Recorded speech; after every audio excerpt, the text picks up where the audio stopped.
মোদীর রাজ্যে রাজনৈতিক পরিবর্তনের আভাস। আচমকা মুখ্যমন্ত্রী বাদে সব মন্ত্রীর ইস্তফা।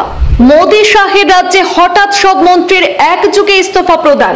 যেখান থেকে বিজেপির শুরু সেখানেই এবার পরিবর্তনের ইঙ্গিত। বিজেপি শাসিত রাজ্যের 16 জন মন্ত্রী রাজ্যপালের কাছে আজ ইস্তফা দিলেন। পঞ্চায়েত এবং পুরসভা নির্বাচনের আগেই রদবদলের রাজনৈতিক মহলে ব্যাপক আলোচনা। যে গুজরাট থেকে বিজেপির উৎপত্তি সেই রাজ্যেই তীব্র রাজনৈতিক পরিবর্তনের আভাস। একসাথে এত মন্ত্রীর ইস্তফা ঘিরে শুরু হয়েছে ব্যাপক আলোচনা। মুখ্যমন্ত্রীর সাথে এক জরুরি বৈঠক করেছেন মন্ত্রিসভার সদস্যরা। এরপরে পদত্যাগ করলেন মুখ্যমন্ত্রী ভূপেন্দ্র প্যাটেলের 16 জন মন্ত্রী। শুক্রবার নতুন মন্ত্রিসভা ঘোষণা করার কথা মুখ্যমন্ত্রী ভূপেন্দ্র প্যাটেলের, তার আগেই ইস্তফা দিলেন মন্ত্রীরা। আগামীকাল শুক্রবার গুজরাট যাচ্ছেন অমিত শাহ এবং জেপি নাড্ডা। গুজরাটের রাজনীতি এখন নতুন চ্যালেঞ্জের দিকে এগোচ্ছে।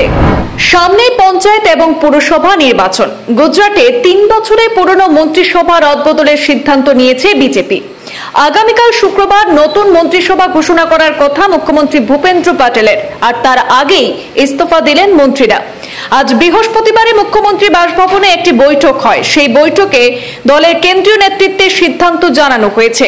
এরপরই মুখ্যমন্ত্রী ভূপেন্দ্র প্যাটেল ছাড়া বিজেপি শাসিত গুজরাটের সব মন্ত্রী পদত্যাগ করলেন। আগামীকাল শুক্রবার মন্ত্রিসভার সম্প্রসারণ এবং রদবদল হবে। তার আগে বৃহস্পতিবার গুজরাট মন্ত্রিসভার 16 জন সদস্য একযোগে ইস্তফা দিয়েছেন। তার মধ্যে 8 জন ক্যাবিনেট পর্যায়ের এবং বাকিরা রাষ্ট্রমন্ত্রী। 182 সদস্য বিশিষ্ট গুজরাট বিধানসভার 15% ধরলে প্রায় 27 জন মন্ত্রী হবেন। বিজেপির সূত্রে খবর যে মন্ত্রিসভা সম্প্রসারণ করে অন্তত 10 জন নতুন দায়িত্ব পাবেন। বর্তমান মন্ত্রীদের অন্তত অর্ধেককে সরিয়ে দেওয়া হতে পারে। বৃহস্পতিবার বিকেলে মুখ্যমন্ত্রীর বাসভবনে ডাকা এক বৈঠকে উপস্থিত সকলে ইস্তফাপত্র তুলে দেন। সেখানে হাজির ছিলেন দলের সর্বভারতীয় সাধারণ সম্পাদক সুনীল বানসাল। সূত্রটি জানিয়েছে যে বানসাল এবং মুখ্যমন্ত্রী প্যাটেল প্রত্যেক মন্ত্রীর সঙ্গে আলাদা করে দেখা করেন। সেখানে তাদের জানানো হয় কেন্দ্রীয় নেতৃত্ব নির্দেশ দিয়েছেন যে সকলকে ইস্তফা দিতে হবে। প্রসঙ্গত, গুজরাট বিধানসভা নির্বাচনে প্রায় 2 বছর আগেই ব্যাপক রদবদল হতে চলেছে। সাধারণত বিধানসভা ভোটের বছর 2 আগে মুখ্যমন্ত্রী মুখ করে থাকে পার্টি। ভোটের ঠিক আগে তাই স্বচ্ছ ভাবমূর্তি, কলঙ্ক মুক্ত জাত ভিত্তিক একজনকে মুখ্যমন্ত্রী করে থাকে দল, যাতে সরকার বিরোধী হাওয়াকে উল্টো দিকে ঘুরিয়ে দেওয়া যায়। শোনা যাচ্ছে 5-6 জন মন্ত্রী ফের দায়িত্ব ফিরেও পেতে পারেন, আর তবে সকলেরই দপ্তর বদল হয়ে যেতে পারে, এমনটাই সূত্রের খবর। নতুন গুজরাট মন্ত্রিসভা শপথ নেবে আগামীকাল শুক্রবার গান্ধীনগরের মহাত্মা মন্দিরে বেলা 11:30টায়। আর সেই অনুষ্ঠানে হাজির থাকবেন কেন্দ্রীয় স্বরাষ্ট্রমন্ত্রী অমিত শাহ এবং দলের সভাপতি জেপি নাড্ডা।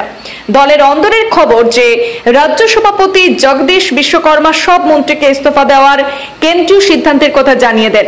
বিধানসভা ভোটের 2 বছর আগেই মন্ত্রিসভার নতুন তরতাজা মুখ এবং জাত ও আঞ্চলিক প্রতিনিধিত্বের মধ্যে একটি ভারসাম্য তৈরি করা। 16 জন মন্ত্রী পদত্যাগের পর গুজরাটের রাজনৈতিক মানচিত্রে নতুন সমীকরণ তৈরি হচ্ছে। আগামী দিনে কি পরিবর্তন আসবে তা দেখার অপেক্ষা করছে রাজনৈতিক মহল। ব্যুরো রিপোর্ট, পূর্বাঞ্চল প্রতিদিন।